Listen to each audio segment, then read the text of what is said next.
Hey everybody, welcome to episode 7 of the Foundation First Fitness Show with Bob Owen. Today I wanted to continue where we left off last week, talking about structuring the workout. Now, last week I spoke about what you need to be doing in terms of the exercises in your workout, not specific exercises, but how to structure them throughout the workout and as well throughout the entire week. Today, I wanted to talk about the warm-up. Now, warm-up's been something I've been pushing really aggressively lately with a lot of my clients. I think I've kind of gone into this a little bit more with a little bit more attention because it's not something that I was, not that I wasn't spending much time doing it, but I wasn't spending much time reinforcing it in the workouts with my guys. In terms of what I wanted them to do, not when they were at the gym, but when they were away from the gym and when they were on the road and doing their own stuff with their own teams, where things may not have been as structured, especially when they're younger. So one of the things that I've done is I've tried to carry that philosophy over to the regular population that I deal with. And the reason I've been doing that so aggressively as of late is because I've started to kind of shift my attention and focus on what the client is actually doing that's going to make them need to do this on a regular basis, regardless of their athletic capabilities and regardless of their skill set and their experience in the gym, and really just make this a part of their entire routine. So I almost lost my voice for a second there. What happens is when we are structuring that warm-up, there's 3 main phases. There's the release phase where you're destroying all that scar tissue, breaking that down, and I'm going to go over all these phases individually and show you how to kind of lay them out. But there's 3 main phases. There's like I said, the breakdown where you're breaking down the tissue. There's the create kind of movement phase where you're creating the mobility, where you're stretching, doing dynamic stretching, creating some mobility, doing some mobility exercises, and then the final phase, which is the activation phase. Now, this might seem like a lot to be doing just in a warm-up, but I will explain why.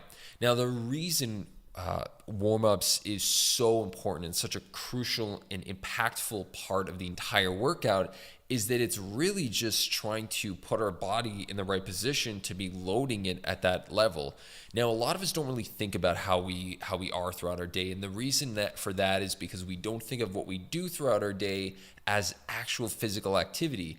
Now, whether it is an actual physical activity or it is a lack thereof, our body is still going to find a comfort zone to sit in, and it's going to stay there for as long as it possibly can until we try to ask more of it. But here's what happens. We spend the entire day, if you are sitting down for 8 hours a day, I mean, there might be 5-10 minutes, interruptions in there, but for the most part, it's probably about 8 to 9 hours of sitting a day, including that commute, including that lunch, maybe even 10. And then we're just jumping into the gym, not really warming up too much, maybe 5-10 minutes on the treadmill, maybe some light stretching, and then we're hitting it hard.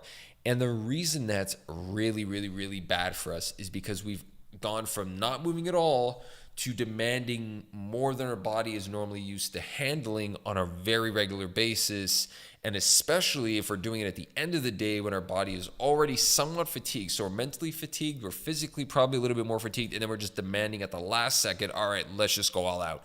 And I'm not telling you to shift your workouts to the morning. What I'm telling you to do is go in with a better mindset. Go in there trying to think about how to unravel all that stuff you did throughout your day and get yourself on the best path possible to perform the best in the gym when you are in there for that hour. I mean, some of us are not even there for that hour. It might be 45 minutes. Some of you are a little overdoing it, probably getting there for 2 hours. But then again, whatever it is, you didn't really do that throughout your day. Now is the time you want to do that. At the same time, that warm-up is a great opportunity to work out any of those little bumps and bruises that we've had, or work out any kinks in our movement. For those of you who have back stiffness from the day, working that out. And I'm going to get into a couple of things that are going to kind of help you with that too. But if you haven't checked out my Instagram page, the thing is packed full of things on soft tissue work because it's something I've been just kind of going all in on over the last couple of months because I've been doing it myself, and just some personal experience, a little tidbit on my personal experience. I've been actually foam rolling on a regular basis now, daily. First thing I do in the morning, first 30 minutes of my day. I know 30 minutes is a lot. I know a lot of people are probably sitting there going like, what are you doing? But there is a little way we can go around that. And I believe I mentioned this in episode 2, but if I didn't, I'm going to say it now. If I did, I'm saying it again. For those of you who didn't listen to that one, foam rolling has become a huge component of my entire day, because what I'm doing is I'm trying to set myself up for that next part of my day, whether it be me working with my clients, sitting down for a longer period of time, whatever it is. I'm kind of breaking apart anything that might have been kind of carried over from the previous day. Now, it doesn't have to be 30 minutes.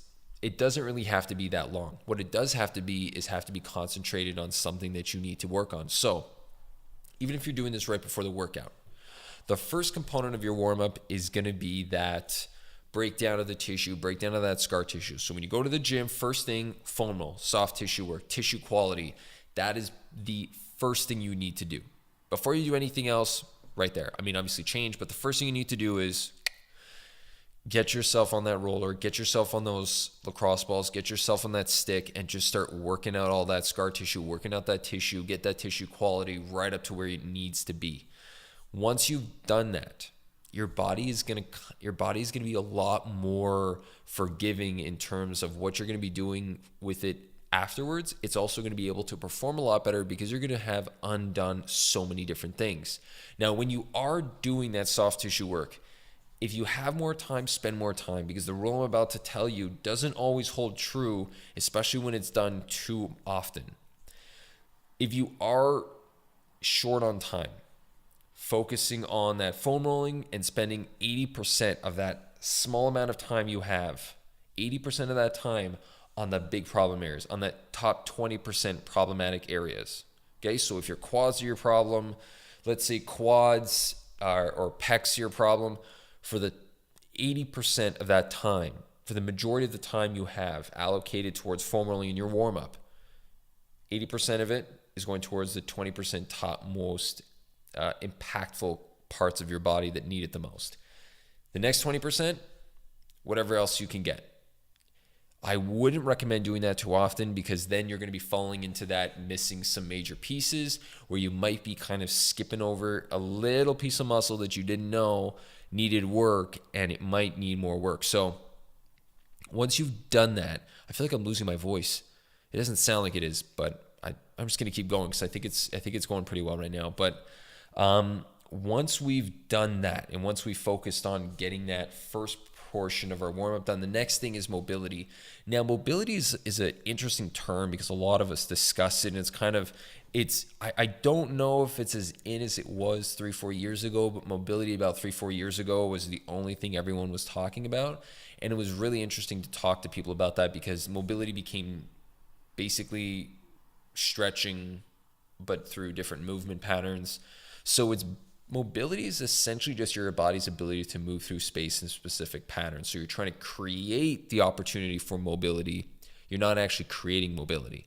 So creating mobility means to actually create mobility by adding some strengthening to it, by adding some flexibility to it, by adding some stability to it, and being able to put your body in a specific position. So what we're trying to do is, with that stretching, releasing, dynamic warm-up, creating mobility, is to just kind of release any of that tension we may have. You may have a tight shoulder, you may have tight lats, you may have tight back. Breaking apart that and getting it, once we've done the foam rolling, getting some more movement in there is going to be your next best thing. Putting that all together and adding that into our last phase, which is the activation.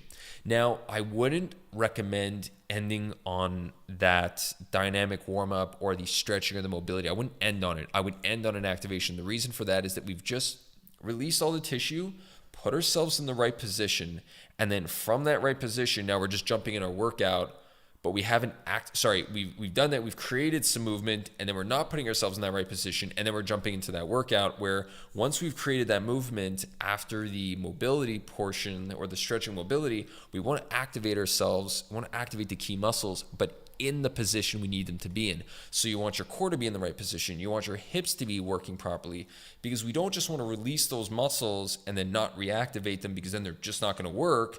And then we're going to jump into our workout, and we're basically back at step one where we're not in the right position. We want to do the right thing first and put ourselves in the best position possible. So activation is that third step. Making sure that your activation is focused on hitting all the stabilizing muscles from all the different angles. So making sure, if I'm looking at my lower body, I'm making sure that my glute medius are working, my external rotators are working, my core is firing while my glutes and my hamstrings are working, making sure that my hip flexors are working, my other hip flexors aren't overbearing and doing all the work. And so making sure that we've done all those things and we've kind of, and that was a very superficial, I just kind of threw that in there for you. So don't quote me on everything I just said for specific muscles and so on and so forth. There's a little bit more that goes into it, but the understanding of doing that activation. Now, if you can always check out some of my stuff that I post on Instagram, at Boback Owen, to check out some activation stuff. I do bring up some stuff there, put together some shoulder stuff and some hip stuff, some core stuff. So all these different things that you can do for activating a specific workout. Check those things out. They're really helpful and very simple to do with very minimal equipment. All right, guys, I hope you enjoyed the show today. I appreciate your feedback, and I hope you guys will reach out to me. Leave me a comment. Let me know what you guys think. If you guys have any questions, email me, get in touch with me, ask them, and I'll try to answer them. All right? Until next time, guys, keep building that foundation.